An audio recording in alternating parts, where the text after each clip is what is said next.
J'accueille également Benjamin Camboulives. Merci d'être avec nous, porte-parole du syndicat alternatif police CFDT. C'est assez pour vous, 11 500 forces de l'ordre, les policiers, les gendarmes qui vont assurer, alors ce sera les deux soirs, hein, le 13 juillet et le 14 juillet, l'ordre public à Paris. Comment vous dire, c'est assez pour encadrer sur Paris ce dispositif-là, mais le nombre de policiers, il est très clairement insuffisant pour gérer l'entièreté du territoire national à effectif constant. Parce que là, ce qui se passe avec cette configuration des 13 et 14 juillet, vous y faisiez allusion, c'est qu'on a un enchaînement sur déjà le 14 juillet en lui-même, même en dehors de périodes particulières. Défilés, concerts et puis feux d'artifice, déjà rien que le 14 juillet. Vous commencez très tôt, vous finissez très tard, c'est éreintant. Là, vous le faites avec dans les pattes la finale de la Coupe du Monde des clubs. Donc pour les effectifs de voie publique, c'est particulièrement éprouvant, mais pas que pour les effectifs de voie publique. Tous les officiers de police judiciaire, vous savez que déjà en temps normal, on en manque. Là, on est en période de congés estivaux, donc on fonctionne avec un effectif qui est restreint. Pourtant, la préfecture de police demande à ce qu'il y ait des renforts, donc nécessairement. Donc il y a eu des rappels de vacances. C'est ça, ce qui veut des rappels de congés ou des rappels sur repos. Quand vous êtes vraiment en vacances, vous êtes rappelés plus difficilement. Mais le fait est que ceux qui sont employables le seront vraiment très durement. Donc vous avez impacté vraiment au niveau de la fatigue des forces considérablement. Et le manque d'effectifs global sur le territoire, ça implique aussi quoi? Que toutes les unités de force mobile dont on a besoin pour sécuriser le 13, le 14 sur Paris, elles sont prélevées ailleurs. Elles sont prélevées sur des missions qui sont pourtant importantes. La lutte contre l'immigration clandestine aux frontières. Certaines cités particulièrement violentes, gangrénées par le trafic de stupéfiants, où on a besoin d'une présence de voie publique pour dissuader les trafics. Quand vous enlevez ces effectifs, ces unités mobiles pour les mettre sur d'autres missions, forcément, vous créez des trous dans la raquette, la délinquance augmente, la violence augmente, le trafic reprend, et les passeurs en profitent pour faire rentrer des migrants. Parce que ce qu'il faut intégrer, c'est que quand on bosse à effectif constant, et que les violences augmentent et que les missions s'accumulent, au bout d'un moment, vous ne pouvez pas être partout et tout le temps sans léser certains endroits. Là, quand on prélève des effectifs à droite, ils ne sont plus à gauche. Mais est-ce que vous faites face à tous les risques possibles? Est-ce que vous êtes paré à tous les scénarios possibles? Je vous pose la question parce que c'est vrai qu'on a tendance à se dire aussi, bon, cette finale, elle est à New York, il n'y a pas eu un regain comme au moment de la Ligue des Champions. Et puis finalement, cette parade qui a suivi le 31 mai, elle s'était bien passée sur les Champs-Élysées. Est-ce que néanmoins, vous vous dites, attention, ça peut déraper à tout moment? De toute façon, on a l'exemple de la Coupe d'Europe et le scénario du bis repetita. Oui, mais comme je vous le disais, le fait que ce soit à New York, que ce soit pas le même attrait de l'opinion publique pour ce genre de match, ça change rien. On peut pas savoir. Vous savez, on est là pour appréhender les risques et pour s'y préparer, pour être prêt à maintenir la sécurité. Donc, il faut se préparer non seulement au phénomène de foule et à ce que ça va impliquer. À chaque fois que vous avez comme ça un grand rassemblement de personnes, et ce sera le cas s'il y a la ferveur populaire, l'euphorie d'une victoire qui s'empare des rues, vous avez le risque de la délinquance dite opportuniste. C'est-à-dire que quand il y a la foule, eh bien vous avez très souvent des jeunes de cité qui arrivent en très grand nombre et qui se livrent à cette délinquance opportuniste, c'est-à-dire qu'ils profitent de la foule pour se livrer à des infractions. En toute impunité, parce qu'ils savent que la police n'est pas partout, la police ne peut pas tout voir, et qu'il est très compliqué d'intervenir dans une foule. Donc vous avez le risque de délinquance opportuniste avec les agressions, avec les vols, avec les attouchements. Ce scénario-là, il est malheureusement en place. À côté de ça, il y a les dégradations de biens publics, les dégradations matérielles, parce que quand se mélange à la fois la fête et le sentiment d'impunité, ils sont hors de contrôle complètement. Donc vous avez ces deux facteurs, et puis les nuances entre le 13 et le 14. C'est-à-dire que le 13, l'une des difficultés particulières, comme vous le disiez, c'est que les champs, ils sont fermés. Donc si jamais il y a une victoire, si jamais l'euphorie arrive, si jamais il y a un rassemblement, où est-ce que les gens vont converger? Ils vont pas converger sur les champs. Il y a les blindés pour le défilé du lendemain. Il a bien répété aussi interdiction sur les champs et sur les avenues adjacentes. Mais vous craignez que ça se déporte ailleurs, c'est ça? De toute façon, s'il y a un rassemblement, il sera bien quelque part. La question, c'est de savoir où. Donc là, dans un premier temps, ce que l'on essaie de faire, c'est de conserver une vigilance, par exemple, sur les réseaux sociaux, pour savoir s'il y a un lieu de convergence qui émerge. Mais tant que ce n'est pas le cas, tout ce que l'on peut faire, c'est prévoir des dispositifs qui vont sécuriser les lieux capitaux, donc l'Élysée, les Champs-Élysées, l'Assemblée. Mais à côté de ça, il faut savoir où placer les forces pour être en mesure d'intervenir rapidement, pour ne pas avoir un délai d'intervention trop long, pour être sûr de pouvoir conserver la sécurité. Oui, parce que quand Laurent Nunez dit dispersion immédiate, encore faut-il l'avoir pensé avant et savoir précisément, et c'est pas facile. Avoir des forces en mesure de venir réagir. Et après, que ce soit pour le 13 ou pour le 14, il y a le risque de violence urbaine, avec toujours cette même doctrine d'emploi, c'est-à-dire des forces de l'ordre. C'est-à-dire que l'action de la police, elle est là pour ramener la sécurité, elle n'est pas là pour mettre en danger les gens. Donc quand vous avez des violences, des dégradations qui ne sont que matérielles, si l'intervention de la police peut, elle, amener un risque pour les personnes en créant un mouvement de foule, on ne la fait pas. Ouais. Donc c'est pour ça que ça peut donner des images choquantes où on voit des dégradations, des gens qui pètent des abribus et la police qui n'intervient pas. On se demande pourquoi. C'est tout simplement parce que le policier, il n'intervient que s'il y a une atteinte à l'intégrité physique des personnes, dans la mesure où les dégradations ne sont que matérielles. On ne va pas y aller, nous, en créant ce risque pour les personnes. Et de toute façon, quand on intervient, là aussi, c'est compliqué. Et alors, le fait que, par exemple, on ait enlevé les poubelles des chantiers, qu'on ait cadenassé un peu, qu'on ait un peu caché, ça, c'est quelque chose qui n'avait pas été fait, parce que pendant la fête de la musique, on se rappelle que les poubelles avaient été envoyées en direction des forces de l'ordre. Oui. Là, vous vous dites qu'il y a quand même des efforts, oui, on a tiré les leçons de ce qui s'est passé récemment. C'est pas quelque chose de neuf comme méthodologie. C'est ce qui est plus surprenant, c'est que ça n'a pas été fait la fois où ça n'a pas été fait. Mais moi qui étais en matière de l'ordre pendant presque 10 ans, je veux dire que je l'ai fait, même d'ailleurs ces premiers passages en fait avec les camions poubelles pour voir tout ce qui peut porter à l'esprit des agresseurs potentiels de trouver des projectiles. Alors effectivement, vous faites le tour des poubelles pour avoir tous ces containers avec les bouteilles en verre que vous reprenez après comme une pluie de projectiles.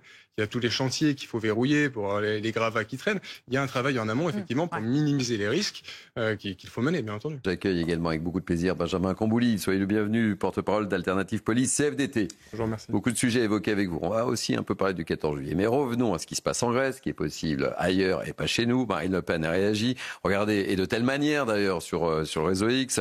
Après l'Autriche qui a suspendu le regroupement familial, l'Allemagne et la Pologne qui ont rétabli les contrôles aux frontières. La Grèce vient donc de suspendre l'examen des demandes d'asile les uns après les autres. Les pays de l'Union européenne prennent conscience de cette submersion migratoire qui déstabilise profondément nos sociétés. Que fait le gouvernement, dit Marine Le Pen? Rien, enfermé dans sa vision dogmatique et idéologique. Il s'entête contre la vie des Français à considérer que l'immigration massive n'est pas un problème, mais un projet. Oui, juste pour avoir un angle, on va dire, sécuritaire.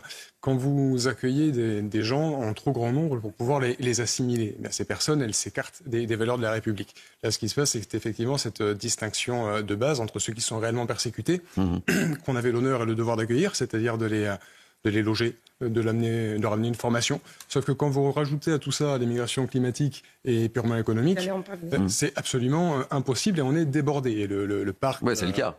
Voilà, le parc social d'urgence est complètement saturé, donc on ne peut pas les absorber. Ils sont dans une forme de communautarisme parce qu'ils ne peuvent pas s'assimiler, parce qu'ils sont trop nombreux pour le faire, et ça joue sur la sécurité des Français, on le voit avec des chiffres qui sont beaucoup plus représentatifs pour les populations étrangères que nationales. Donc nous, notre rôle, c'est effectivement d'amener une réponse à ça. On peut faire des débats très, très longs, mais c'est les entrées et les sorties. Les entrées, c'est la garde des frontières. Et on voit, nous, policiers, au niveau de la PAF, la police aux frontières, à quel point on est limité. C'est-à-dire qu'il n'y a pas assez d'effectifs pour assurer pour gérer et juguler. Missions. Elles ont besoin pour travailler. Je ferai le lien avec le 14 juillet brièvement, mais elles ont besoin pour travailler, ces effectifs aux frontières, du renfort quotidien des forces mobiles. Forces mobiles que l'on prélève pour aller sur les dispositifs d'exception en laissant des trous dans les raquettes. Vous allez voir, on évoquait en début de sujet ce qui se passe en Europe et puis cette situation de blocage que nous évoquons ensemble. Là aussi, la délinquance des mineurs. J'en veux pour preuve le projet de Gabriel Attal qui a été retoqué par le Conseil d'État, tout simplement. Et là aussi, on a des poids. Là aussi, on a des freins, Benjamin Cambouli. C'est le Conseil constitutionnel, comme vous disiez. Le Conseil constitutionnel, pardonnez-moi. Les sages du Conseil constitutionnel, donc, qui ont vidé de sa substance cette loi Attal. Nous, on estimait qu'elle n'allait pas assez loin, mais là, elle va plus nulle part. Là, c'est bloqué. Il y avait là, on est d'accord avec vous, Sabrina. Oui, il y avait les comparutions immédiates. Qu'est-ce qui se passe si on ne peut pas le faire? En plus, c'était pas prévu pour tous les mineurs, hein. C'était prévu pour les plus de 16 ans, récidivistes, violents, en cas d'atteinte grave à l'intégrité physique. Pourquoi que les récidivistes? Parce qu'on avait déjà essayé les mesures éducatives et que manifestement, ça marchait pas. Donc, c'était pas non plus quelque chose de si dur que ça. C'était réellement ciblé. Et on en a besoin, pourquoi? Parce que si on n'a pas ça, il va se passer un an et demi avant qu'il y ait une sanction qui puisse enfin arriver. Donc, entre-temps, il y a un sentiment d'impunité et il recommence. C'est pas plus compliqué que... Et dès qu'on va bouger, on a l'impression qu'on est coincé en France, aujourd'hui, en 2025. Vous aviez donc ces comparutions immédiates. Et les mesures, sur les parents. Les mesures sur les parents, elles sont maintenues. Mais le truc, c'est qu'elles y étaient déjà. Ça facilite simplement un petit peu. En fait, un autre truc super important qu'il y avait, c'était la fin de l'automaticité de l'excuse de minorité. Pour qu'enfin, il y ait une sanction, pour qu'on arrête de diviser par deux, par principe, Alors l'idée, c'est pas de le couper tout le temps. Là, il fallait, encore une fois, c'était plus automatique. On ne juge pas tout le monde exactement pareil, mais on essaye de bien juger en fonction des personnes. Et selon les mineurs, il y en a qui sont pleinement conscients de la gravité de leurs actes. Il n'y a aucune raison, s'ils sont deux à commettre un méfait à 17 et 18 ans, qu'il y en a un qui prenne la moitié sous prétexte qu'il a 17 ans, s'il a un degré de maturité qui lui permet eh bien, d'avoir conscience de ce qu'il fait. Donc ça, c'est ce que permettait la loi Attal et qui nous a été retiré. Maintenant, le chemin, il est encore long, parce qu'il nous reste la césure pénale qui n'était pas envisagée par la loi Attal. Il faudra nous expliquer pourquoi. Quand on sait qu'une sanction, pour qu'elle ait un sens, il faut le rapprocher le plus possible de l'acte, pour qu'il y ait un lien, qui se fasse une connexion. Éric Dupond-Moretti l'avait porté, de dire il faut juger vite pour que justement ils puissent prendre conscience. Ouais, mais là encore, il y a un droit positif. Le droit positif veut qu'on instaure, qu'on oblige à cette césure. Benjamin et Léonard. Sans rentrer pas loin du monde, parce que c'est pas mon rôle ni mon statut, dans les questions politiques, la réalité, c'est la qualité de l'artifice juridique pour répondre à la délinquance des mineurs. Et il y a un constat qui est assez simple, c'est pas un constat, c'est une vérité, c'est que c'est le manque de répression qui lui-même crée les infractions. C'est-à-dire que quand vous n'avez pas peur de la loi, eh bien du coup vous la violez, ça se limite à ça. Et souvent on en vient à dire la société, il y a de plus en plus de violence, on a plus de 4000 tentatives d'homicide par an en France. Il nous faut plus de forces de l'ordre, il faut sécuriser la voie publique. Mais si vous aviez une loi forte et plus de places de prison, vous n'auriez pas autant besoin de policiers. On en parlait dès hier, un Tunisien poursuivi pour terrorisme vient d'être expulsé de France. Parfois ça marche, c'est possible. Après avoir accompli sa peine. Exactement, il venait à peine de sortir de prison pour association de malfaiteurs. Alors je vous explique, la Cour d'appel de Paris avait interdit son extradition en janvier dernier, mais le ministère de l'Intérieur en a décidé autrement. Benjamin. Là je pense que sur le cas d'espèce, en fait la question c'est qui est-ce qu'on tient le plus à protéger, quoi. Bah oui. On tient le plus à protéger quelqu'un qui a été condamné pour une association avec un long CV. terroriste. Oui, association, oui, absolument. Un long CV. C'est bien de rappeler pourquoi il est. C'est pas n'importe qui. Comme on nous l'explique, il représente une menace grave pour l'ordre public et donc il est normal que l'on puisse le ministère de l'Intérieur, voilà, donc le ministère de et que le l'Intérieur préfet signe. Donc moi je vois rien de rôle important du préfet. De bien choquant. Non, là où c'est intéressant, c'est plutôt pourquoi est-ce qu'on s'interroge sur ça au moment même où effectivement on n'arrive pas à expulser qui doit l'être. C'est-à-dire que les laissez-passer consulaires, effectivement, on n'arrive pas. Là vous dites que là on y arrive, mais on y arrive parce que les laissez-passer consulaires arrivent. Bien sûr. Sinon on est toujours coincé dans cette dualité. Il y a deux systèmes possibles et les deux sont mauvais. C'est-à-dire le système administratif actuel que nous avons avec des CRA qui débordent et ces laissez-passer consulaires qui n'arrivent pas, ou alors quand on nous dit attention, on peut judiciariser et mettre le délit de séjour irrégulier, sauf qu'à la place d'avoir des CRA remplis, vous aurez des prisons remplies. Et comme on a un manque de prisons, n'arriveront toujours pas. De toute façon, ça ne changera strictement rien. Donc notre souci, c'est plutôt de raffermir notre politique internationale dans une diplomatie coercitive, réussir à s'imposer un petit peu pour qu'on puisse expulser qui nous voulons expulser et être maître de notre politique de protection nationale, etc. À Moulins, très précisément. Voilà, je cherchais le nom de la commune. On va parler d'un spectacle historique qui s'appelle Murmure de la Cité. Il est présenté un peu comme le nouveau Puy du Fou. Et comme le Puy du Fou, qui est un succès mondial, on ne cesse de le répéter. Un petit salut amical à notre ami Philippe de Villiers, évidemment, qui doit nous regarder. Il y a une petite polémique qui circule autour de ce spectacle Murmure de la Cité. Juste brièvement, il y a une formule qui est quand même magique. On accuse l'histoire d'être dépassée. D'être dépassée, c'est dingue. C'est fantastique. C'est l'histoire. Vous avez raison, un argument incroyable. Très bonne intervention, Benjamin Convolive. Après, le roman national, il n'est pas politique. Le roman national, c'est l'histoire. C'est une richesse commune, et si on ne fait pas aimer la France, on ne peut pas la respecter. Ça, c'est quelque chose d'assez basique. La France, tu l'aimes, tu la respectes. Et le dernier point, le passage sur la CGT. La CGT qui vient ici faire de la politique. Le rôle d'un syndicat, c'est de défendre les travailleurs. En tant que syndicaliste, c'est pas mon rôle, moi, de tenir des... Je rappelle que vous êtes de CFDT. Alors que là, il y a un souci. Ouais.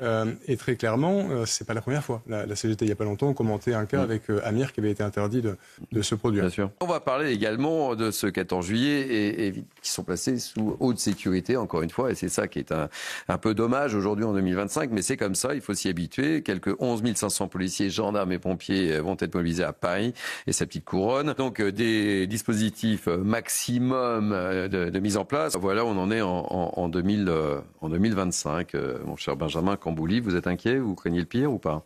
Disons qu'on sait où on va. Il n'y a pas de surprise, malheureusement. Chaque grand événement, chaque rassemblement occasionne les mêmes dangers. C'est-à-dire que vous avez une foule, donc vous avez l'opportunité, enfin une délinquance d'opportunité qui se met en place. Bien souvent des jeunes de cité qui arrivent de façon massive et qui vont se mêler à la foule parce qu'ils savent que la police elle n'est pas partout, elle ne peut pas tout voir, que c'est très compliqué d'intervenir dans une foule. Donc au sein de la foule, on peut faire des attouchements, on peut commettre des agressions, on peut piquer pour de la musique, les fameuses. Bien entendu. Donc ce risque-là, il est présent. Les violences également, les destructions de biens publics, les dégradations matérielles. On sait que c'est un risque majeur. Les violences urbaines, comme on a eu pour la victoire du PSG là, pour la Coupe d'Europe. Benjamin. Oui, et le mot de la fin pour c'est vrai que ce qui choque en maintien de l'ordre, notamment en violence urbaine, c'est le rapport entre les interpellations que nous on peut réaliser sur le terrain, qui sont efficaces. Oui, effectivement le degré de sanction, réelle. C'est ça qui a choqué notamment pour la Coupe d'Europe, parce que vous aviez ces images de violence intolérables, et puis vous aviez le constat de ces sanctions qui étaient vides. Donc forcément, les gens ne comprennent pas cela. Et les sanctions, pourtant, on pourrait les appliquer. On a un arsenal, même s'il faut légiférer quand même, parce que bien souvent, et quand ce sont les mineurs, c'est d'autant plus vrai, la prison c'est l'exception, et d'autant plus que vous êtes mineur. Donc sans abroger la loi Belloubet de 2019, il n'y aura pas de courte peine, et pourtant elles sont nécessaires. Et juste une peine accessoire pour ces peines de prison, c'est l'interdiction de manifestation. Ça c'est possible de le prononcer, c'est très rarement fait, alors qu'il y a un moment où le droit de manifester c'est quelque chose de fondamental qu'on doit protéger, et les casseurs n'ont rien à y faire. Benjamin Combolive, bonjour, vous êtes policier, représentant du syndicat Alternative Police CFDT. On aura beaucoup de sujets à évoquer avec vous, bien sûr. On va parler dans un instant de Clermont-Ferrand. On sera en direct de Clermont-Ferrand où un militaire a été tué à la sortie d'une boîte de nuit. Et ce qui va nous intéresser ce matin, c'est le profil du suspect qui a été interpellé. Et on va voir à nouveau qu'il s'agissait d'un récidiviste qui, sans doute, n'aurait pas dû être en liberté. Mais on verra ça dans un instant parce que je voulais commencer avec cette information que j'ai découvert ce matin en lisant la presse et les réseaux sociaux. Ça s'est passé dans le village de Dos, c'est dans le Lot-et-Garonne. C'est un village d'une toute petite commune. On parle là d'un village de 537 habitants. Et il y a un marché, comme chaque année, comme chaque été, un marché qui accueille des touristes et les gens de la région. Il a été perturbé cette année, le marché, par l'irruption de 200 jeunes. C'est comme ça qu'ils sont présentés dans un post posté sur Facebook par la page officielle donc, du marché de Dos. Le policier que vous êtes partage ce constat. On a une insécurité qui va dans des territoires où elle n'allait pas avant. C'est-à-dire qu'en fait, on a là un exemple de ce choc entre deux sociétés, quoi. On a la société française, la société de ces gens-là qui veulent être dans leur village. Et puis on a la contre-société qu'on a laissée s'installer avec des valeurs qui ne sont pas celles de la République, des valeurs qui sont celles de la violence dans laquelle ils évoluent depuis tout jeune, bien souvent sous l'emprise et le modèle du narcotrafic. Et essentiellement, ils restent dans leur cité. La plupart du temps, c'est le cas. Ils vont sortir pour des événements particuliers. Donc là, ça va être cette activité-là. Ça peut être les très gros événements comme le 14 juillet ou autre. Et à la seconde où ils sortent, en effet, qu'ils sortent de leur cité avec leur violence, eh bien, toutes les populations constituent une masse de victimes potentielles pour cette délinquance opportuniste. Donc une fois qu'on a tout ça, il faut regarder l'enchaînement. Ça part de l'éducation familiale, effectivement, qui est défaillante. Puisqu'elle est défaillante, ça ne les pousse pas vers les études, donc ils ratent l'éducation nationale. Nous, on les récupère et on les remet à la justice. Sauf que la justice, soit elle tarde à punir, soit elle prononce des mesures qui sont des mesures éducatives qui ne les touchent pas parce que vous n'allez pas, avec ces mesures éducatives, leur inculquer des valeurs qu'ils font tout pour repousser, parce que c'est ça qu'on leur a appris depuis qu'ils sont tout gosses. Vous me faites la transition vers le sujet suivant, donc je vous disais, on va parler de Clermont-Ferrand. On va aller en direct à Clermont-Ferrand. Un militaire a été tué. Alors je précise, il n'était pas en tenue militaire, il était en tenue civile. C'était dans une boîte de nuit. Ils se sont interposés visiblement parce que certains s'en prenaient à des jeunes femmes. Il a reçu un coup de couteau et il est décédé. On a un fait qui se produit, un drame qui se produit avec un individu qui n'aurait pas dû croiser la route de ce militaire, en l'occurrence. C'est ça la réalité, c'est qu'il aurait dû être derrière les barreaux, ce jeune de 21 ans. Oui, mais la question, c'est où va la responsabilité. Comme vous le disiez, on peut s'interroger sur la responsabilité du magistrat. Nous, on plaide pour que les magistrats ils soient responsables de leurs actes et qu'ils puissent être sanctionnés en cas de problème, si les décisions rendues émanent d'une idéologie ou d'une politisation. C'est normal. Là, en l'espèce, c'est plutôt l'état du droit positif qui nous amène à cette situation-là. Vous avez en effet l'excuse de minorité, vous avez les remises de peine. Au final, si vous faites le calcul, le quantum s'amenuise et c'est pas étonnant au regard du droit. Là où c'est affolant, c'est comme vous le soulignez, ce besoin de légiférer, dont on a conscience quand on voit la violence qui explose et notre incapacité avec notre artifice juridique à répondre à ça. Mais la loi Attal, vous avez signalé un élément qui est important, c'était la césure pénale. Il faut évidemment faudrait la supprimer complètement. Ce qui était permis et qui n'est pas permis, Finalement, ce sont les comparutions immédiates également, qu'il est capital d'instaurer, parce que là, il va se passer un an et demi avant que la peine arrive. Entre-temps, ils se sont impunis et ils recommencent. Est-ce qu'il faut instaurer de plus que ne proposait pas la loi Attal, et c'est pourquoi il faut légiférer également, ce sont enfin ces ultra courtes peines, pour qu'ils aillent en prison dès les premiers faits de délinquance et qu'on n'attende pas les drames comme celui-ci. Mais pour pouvoir faire ça, il nous faut abroger la loi Belloubet de 2019. Autre illustration de cet ensauvagement de notre société, ça s'est passé à Mantes-la-Jolie. Des policiers, un équipage de la BAC en l'occurrence à Neuilly, intervient pour un vol de moto, une moto qui a été mise dans un fourgon. Une course-poursuite s'engage, ça les mène jusqu'à Mantes-la-Jolie. Une fois arrivés sur place, à la cité du Val-Fouré, ils sont accueillis par un véritable guet-apens, des dizaines d'individus qui ont été prévenus, qui ont été coordonnés. Benjamin Camboulive, on a affaire là à une sorte de milice. Quand vous appelez des dizaines de personnes pour qu'ils s'organisent et pour qu'ils fassent un guet-apens pour les forces de l'ordre, je pense qu'on peut parler de milices organisées en tout cas. Voilà. Alors aujourd'hui, ils jettent des parpaings, mais demain, qui sait ce qu'ils pourront jeter contre les policiers. Mais ça rejoint ce dont on parlait précédemment, c'est-à-dire cette contre-société qui voit la police comme un ennemi, qui voit la police comme une bande rivale, parce que depuis qu'ils sont tout mômes, on leur a appris à détester la police. Donc ils ont vraiment ce schéma-là. Et puis la cité est devenue une enclave au sein de la République, mais avec des valeurs et des lois qui dérogent à celles de la République. Et pour eux, donc c'est devenu banal, légitime, presque un jeu que de se livrer à ces violences-là. Et on le voit avec la récurrence. Donc là, ce que ça nous montre aussi, c'est à quel point c'est compliqué pour la police nationale de rentrer dans ces cités. On peut saluer leur sang-froid parce que les 3 personnes suspectées du vol ont été interpellées. Donc vraiment, saluons encore le sang-froid de vos collègues dans cette affaire. Voilà, il y a 2 éléments. Il y a le fait qu'on ne peut pas rentrer parce que si on n'est pas assez nombreux, et on le voit là avec cet exemple-là, eh bien ça ne peut pas bien se passer. Le rapport de force est trop défavorable. Et en effet, le sang-froid de mes collègues, parce que on est vraiment passé à 2 doigts du drame. C'est-à-dire que mes collègues auraient très bien pu mourir dans une configuration comme celle-là, ou les agresseurs auraient pu également être abattus. Parce que là, vous avez une situation où la légitime défense, c'est aux fonctionnaires sur le terrain avec son discernement, de voir si elle est constituée ou pas, s'il faut vraiment que ce soit l'acte à faire. Mais concrètement, quand vous avez 40 personnes qui vous balancent des parpaings, etc., il peut y avoir, avec une police acculée, une situation de légitime défense constituée. Et on comprendrait. Donc il faut souligner effectivement le sang-froid de mes collègues, parce que la réponse létale est très, très rare. Là, c'est le phénomène de saturation de l'immigration qui fait que les gens ne s'intègrent pas, et ça favorise le communautarisme et le repli. Il faut que vous sachiez, il va y avoir la mise en place de safe place à Paris, c'est-à-dire des lieux refuges pour les femmes, pour qu'elles puissent échapper, se protéger d'éventuelles violences sexuelles et sexistes dont elles pourraient être victimes. C'est une société de ségrégation qui correspond à une culture où les femmes n'ont pas à être dans les lieux publics. C'est une façon de parcelliser les victimes. C'est-à-dire que la violence, elle éclate et elle frappe la société, elle frappe tout le monde. Et on a souvent tendance à répondre comme ça avec des angles bien précis. Par exemple, pour les mineurs, le port des couteaux, on s'attaquait à ça, mais on voit bien que dans le cas du militaire, c'est un mineur qui le tue finalement. Là, les femmes, oui, mais allez en parler aux parents de Mathias ou au papa.